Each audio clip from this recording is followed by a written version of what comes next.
இது நிஜமாவே டேஸ்ட் வித்தியாசமாகவே ரொம்பவே நல்லா இருந்துச்சு.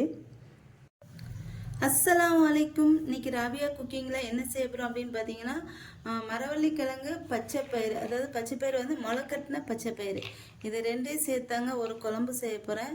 இதை நான் வந்து ஒரு நாள் ஃபுல்லாக ஊற வச்சுட்டு நைட்டு வந்து கட்டி வச்சிட்டேன். கட்டி வச்சிட்டா நைட்டு ஃபுல்லாக இருந்துட்டு இந்த மாதிரி முளைக்கட்டிக்கிடும். இதை நான் எவ்வளோ எடுத்துக்கிறேன்னா ஒரு 100 கிராம் எடுத்துருக்கேன். இதை வந்து முளைக்கட்டி எடுத்து வச்சுருக்கேன். இப்போ இதில் வந்து 2 தக்காளி இதையும் சேர்த்து இதை வந்து ஒரு விசில் வச்சு எடுத்துக்கலாம், வேக வச்சு. இதை தக்காளி வந்து கட் பண்ணி சேர்த்துக்கலாம்.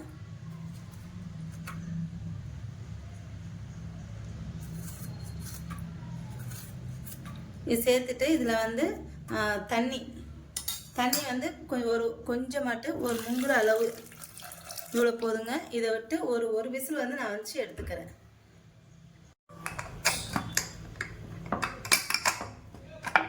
இப்போ இது வந்து வெந்துருச்சு. இந்த பாருங்க, இந்த மாதிரி வெந்தால் போதும்.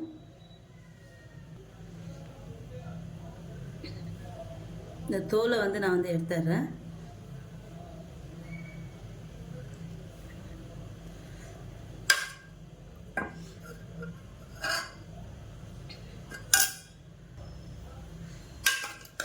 எடுத்தாச்சு. தோலை எடுத்துட்டு நல்லா மறிச்சு விட்டுக்கணும்.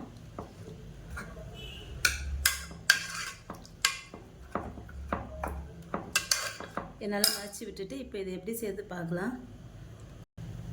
நான் வந்து ஒரு 6-7 பல்லு பூண்டு எடுத்திருக்கேன். இதில்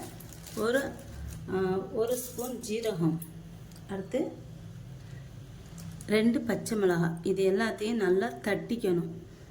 இது தட்டி எடுத்து வச்சுக்கலாம். இப்போ பாருங்க, இந்த மாதிரி தட்டி வச்சுக்கணும். இப்போ ஒரு பேன் வச்சுருக்கேன். இதில் எண்ணெய் ஊற்றிருக்கேன். இது காஞ்சதுக்கப்புறம் இதில் கொஞ்சமாக கடுகு வந்து சேர்த்துக்கிறேன்.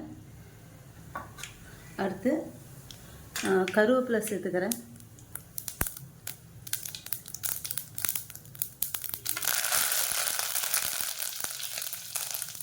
அடுத்து தட்டி வச்சுருக்க பூண்டு, சீரகம், பச்சை மிளகாய் சேர்த்துக்கிறேன்.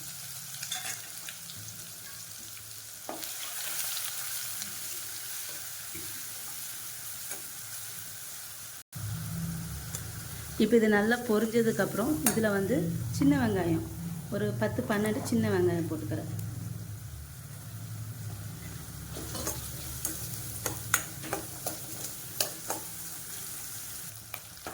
இப்போ இந்த வெங்காயம் வந்து இந்த அளவுக்கு கண்ணாடி பதத்தில் நல்லா வதங்கினா போதும், ரொம்ப வதங்கிட வேண்டாம். இப்போ இதில் வந்து மரவள்ளிக்கிழங்கு வந்து நான் வந்து சேர்த்துக்கிறேன். நான் வந்து ஒரு 2 துண்டு மரவள்ளிக்கிழங்கு வந்து சேர்த்துருக்கேன். அதை கட் பண்ணி சேர்த்துருக்கேன். இப்போ இதுக்கு தேவையான அளவு உப்பு வந்து சேர்த்துக்கிறேன்.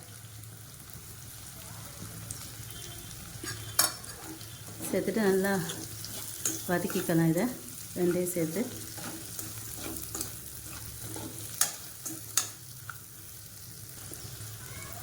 மரவள்ளிக்கிழங்கு வந்து வேக வச்சுக்கோங்க. வேக வச்சுட்டு ஒரு 2 துண்டு சேர்த்துக்கோங்க. மீடியம் சைஸ் துண்டாட்டு 2 துண்டு. இப்போ இதையும் வதக்கியாச்சு. இப்போ இதில் வந்து பச்சைப்பயிரை வந்து ஊற்றிக்கிறேன்.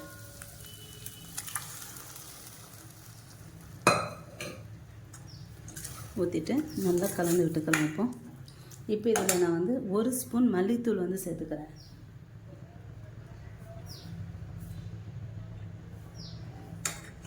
மல்லித்தூள் 1 ஸ்பூனு. அவ்வளோதாங்க. இது வந்து நல்லா கொதிக்கணும். இப்போ இது பாருங்கள், நல்லா கொதித்து வருது. பச்சை வாசனைலாம் போகணும். உங்களுக்கு காரம் பத்தலைன்னா கூட 2 பச்சை மிளகாய், இல்லைன்னா 1 ஸ்பூன் மிளகாத்தூள் வந்து சேர்த்துக்கோங்க. நான் வந்து ஒரு அரை ஸ்பூன் மிளகாத்தூள் வந்து சேர்த்துக்கிறேன். எனக்கு காரம் இவ்வளோ போதும். உங்களுக்கு எவ்வளோ தேவையோ அவ்வளோ போட்டுக்கோங்க. நான் வந்து 2 பச்சை மிளகாய், அரை ஸ்பூன் மிளகாத்தூள் சேர்த்துருக்கேன். காரம் நல்லா சாப்பிட்றவங்களுக்கு இந்த காரம் வந்து பத்தாது. அப்படி இருக்கிறவங்க ஒரு 4-5 பச்சை மிளகாய், ஒரு அரை ஸ்பூன் மிளகாத்தூள் சேர்த்துக்கோங்க. அவ்வளோதாங்க. பச்சைப்பயிறு, முளைக்கட்டின பச்சைப்பயிறு மரவள்ளிக்கிழங்கு குழம்பு வந்து ரெடி ஆகிடுச்சு. இப்போ கடைசியாக மல்லித்தலை தூவி குழம்பு வந்து இறக்கிடலாம். இது ரொம்ப டேஸ்ட்டாக நல்லாயிருக்கும். தோசைக்கு ஆப்பத்துக்கு ரொம்ப நல்லாயிருக்கும். கண்டிப்பாக நீங்களும் ட்ரை பண்ணி பாருங்கள். என்னோட இந்த வீடியோ உங்களுக்கு பிடிச்சிருந்தா லைக் அண்ட் கமெண்ட் ஷேர் பண்ணிக்கோங்க. என்னோடய சேனலை மறக்காமல் சப்ஸ்கிரைப் பண்ணிக்கோங்க. இது நிஜமாகவே டேஸ்ட் வித்தியாசமாகவே ரொம்பவே நல்லா இருந்துச்சு.